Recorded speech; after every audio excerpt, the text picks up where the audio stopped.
모든 만남에 진심을 다하라. 초등학교 시절 제 은사님 한 분께서 이런 말씀을 해주신 적이 있습니다. 여러분에게 가장 중요한 때는 바로 지금 이 순간이고, 가장 중요한 사람은 지금 여러분 앞에 있는 사람이다.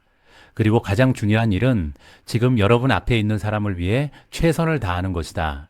톨스토이의 세 가지 질문에 나오는 이야기였습니다. 어린 시절에는 그저 좋은 말씀이라고만 생각했지만 시간이 지를수록 저는 이 짧은 문장 안에 인생의 본질이 담겨 있다는 것을 조금씩 깨닫게 되었습니다.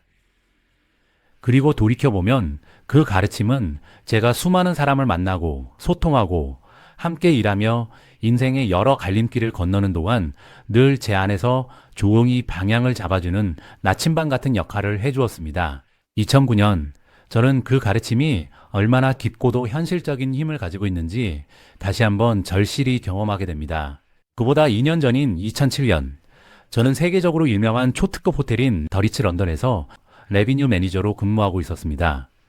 레비뉴 매니저는 호텔의 매출을 극대화하기 위해 가격 정책과 판매 채널 전략을 세우고 운영하는 역할을 맡는 사람입니다.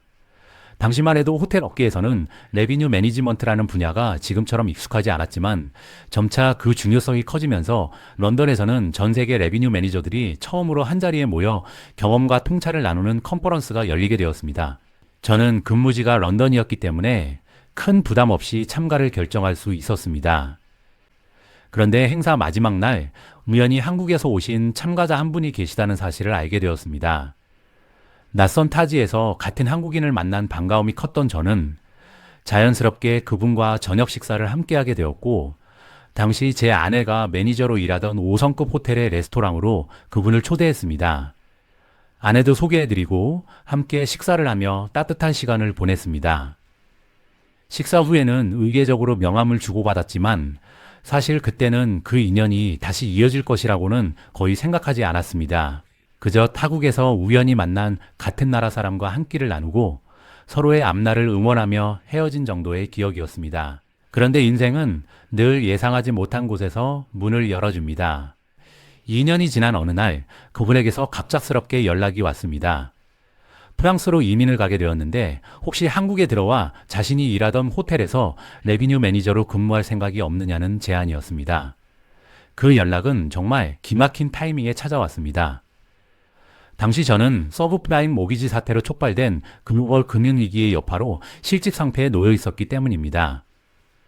2009년 초 영국 경제는 깊은 침체에 빠져 있었고 새로운 일자리를 구하는 일은 말 그대로 하늘의 별 따기처럼 어려웠습니다. 그런 막막한 시기에 2년 전 단 한 번 만난 사람으로부터, 그것도 한국이라는 먼 곳에서 새로운 길을 제안받았다는 사실이 참 놀랍고도 감사하게 느껴졌습니다. 돌이켜보면 그날의 저녁 식사는 단지 식사 한 끼가 아니었습니다.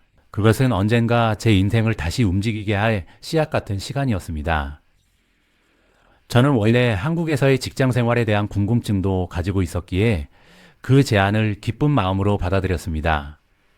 추천을 받은 덕분에 전화 인터뷰도 무난히 통과했고 몇 달 뒤 저는 9년 가까이 살았던 영국을 떠나 한국행 비행기에 몸을 실었습니다. 그 후 약 4년 동안의 직장 생활은 결코 만만하지 않았습니다. 새로운 환경에 적응해야 했고 치열하게 버텨야 했으며 스스로를 다시 증명해야 하는 시간들이 이어졌습니다. 하지만 바로 그 시간들 속에서 저는 또 하나의 커다란 기회를 만나게 됩니다. 제가 몸담고 있던 아코로 호텔 그룹에서 총지대인 양성 프로그램 대상자로 선정된 것입니다. 그 기회를 발판 삼아 몇 년 뒤 저는 인도네시아의 풀만 호텔에서 부총 지배인으로 일하게 되었고, 얼마 지나지 않아 노보텔 롬복이라는 리조트 호텔에서 처음으로 총지배인이라는 타이틀을 달 수 있게 되었습니다. 가끔 저는 제 인생을 돌아보며 이런 생각을 합니다. 만약 2008년 글로벌 금융위기가 오지 않았다면, 그래서 제가 다니던 호텔에서 해고되지 않았다면 저는 과연 평생의 꿈이었던 호텔 총지배인의 자리에 오를 수 있었을까요? 당시에는 너무도 힘들고 억울했던 일이 결국은 전혀 예상하지 못했던 더 큰 길로 저를 데려다준 셈이었습니다. 그래서 저는 제 인생을 두고 세옹지마의 끝판왕 같다고 느낄 때가 많습니다. 물론 그 세옹지마가 가능했던 이유는 단순히 운이 좋아서만은 아니라고 생각합니다. 어린 시절 은사님께서 가르쳐 주신 말씀처럼 그 순간 제 앞에 있는 사람에게 진심을 다하며 살아가려 했던 태도가 결국 보이지 않는 곳에서 제 인생을 조금씩 지탱해주고 있었던 것입니다. 비슷한 경험은 2022년에도 다시 찾아왔습니다. 2022년 2월, 저는 전 세계 최대 규모의 미국 주식 투자 플랫폼 가운데 하나인 시킹 알파에서 아시아 총괄 대표라는 중책을 맡게 되었습니다. 지금 생각해보면 누가 봐도 참 극적인 전환이었습니다. 그 인연의 시작은 2020년 말이었습니다. 유튜브 방송을 위해 시킹 알파의 창업자이자 CEO인 데이비드 잭슨과 인터뷰를 진행한 적이 있었습니다. 그때 저는 개인 투자자들도 전문 투자자들 못지않은 양질의 투자 정보를 접할 수 있어야 한다는 그의 비전에 깊이 공감했고, 동시에 그의 겸손한 태도와 인간적인 따뜻함에도 큰 인상을 받았습니다. 그 인연은 인터뷰로 끝나지 않았습니다. 이후 저희는 개인적인 이야기까지 나누는 좋은 관계로 발전했고, 제가 호텔리어의 길을 정리하고 전업 유튜버가 되었다는 이야기를 들은 데이비드는 제게 시킹 알파를 위해 함께 일해달라고 제안했습니다. 투자의 세계에 막 본격적으로 발을 들인 제가 그렇게 큰 역할을 맡게 될 줄은 저 자신도 상상하지 못했습니다. 그때 데이비드는 제게 이런 말을 해주었습니다. 호텔리어로서도 최고의 목표를 이뤘고 아무것도 없는 상태에서 시작한 유튜브 채널도 짧은 시간 안에 대형 채널로 성장시켰으니 시킹 알파 아시아 총괄 대표라는 새로운 역할도 잘 해낼 것이다. 그 말을 들으며 저는 큰 용기를 얻었습니다. 어쩌면 누군가의 믿음은 우리가 스스로를 의심할 때조차 앞으로 걸어가게 만드는 힘인지도 모르겠습니다.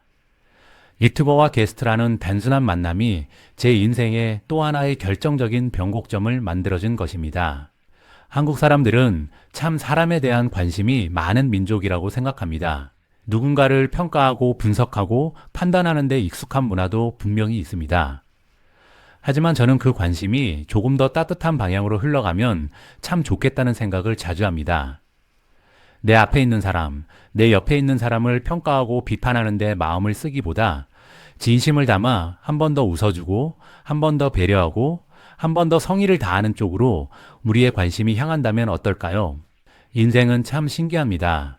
그 순간에는 아무 의미 없어 보였던 작은 친절 하나, 무심히 건넨 따뜻한 식사 한 끼, 진심 어린 대화 한 번이 몇 년 뒤 뜻밖의 순간에 다시 돌아와 우리를 일으켜 세우기도 합니다. 그래서 저는 믿습니다. 지금 내 앞에 있는 사람에게 최선을 다하는 일은 결코 사소한 일이 아니라고요. 오히려 그것이야말로 결국 내 인생을 가장 멀리, 가장 깊이 데려다주는 힘이라고 말입니다.